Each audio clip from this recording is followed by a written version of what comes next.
নমস্কাৰ বন্ধুসকল, ওলালোঁ মই পাহিৰ বাৰ্থডেলৈ। ভণ্টি তাইৰ বাৰ্থডেলৈ ওলালোঁ। ইয়াত দেখিছে বাৰ্থডে ডেকোৰেশ্যন কৰি থকা হৈছে, তাৰ কাৰণে সিহঁতে নিজে লাগি আছে আৰু চববিলাক। তো ময়ো আহিছোঁ। এয়া বৰ্ণালী,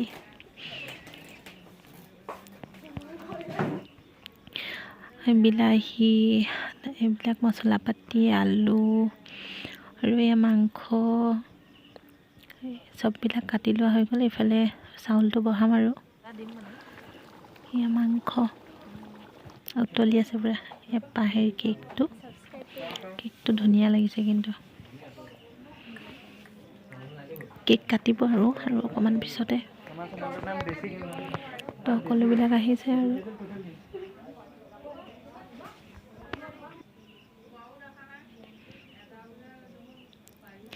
কাটিব এতিয়া কেকটো তাই। এইবিলাক চব ৰেডি। এয়া কেক কাটিব লৈছে আৰু কেক কাটিছে।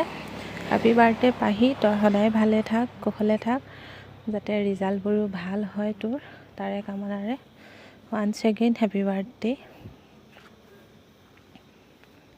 এয়া ইমান যে ফূৰ্তি, চবৰে চুলি এদাই।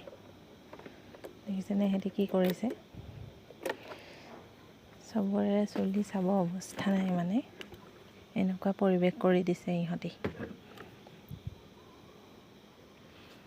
এনেকৈ সকলোৱে কেক খাই মেলি আমি আকৌ আমাৰ খানালৈ যাব হ'ব। এতিয়া খানা খাম আৰু ঠাণ্ডাও বহুত বেছি, সেইটো কাৰণে অলপ জল্দি কৰা হৈছে। বেছি ৰাতিলৈ থাকিব নোৱাৰি, যিহেতু বহুত ঠাণ্ডা পৰিছে আৰু সকলো ঘৰলৈও যাব লাগিব। সেইটো কাৰণে সোনকালে ভাত পানী খাই বৈ আৰু যাম। এয়া সকলোৱে ফূৰ্তি কৰিলে আৰু অকণমান সময়ৰ কাৰণে।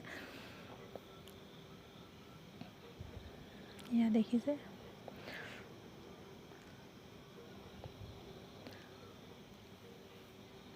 মোক আকৌ লগাই দিছে কেকটো কাটি দিবৰ কাৰণে। অলপ সকলোৰে বাবে সৰু সৰুকৈ অলপ কাটি দিব দিছে পেহীয়ে।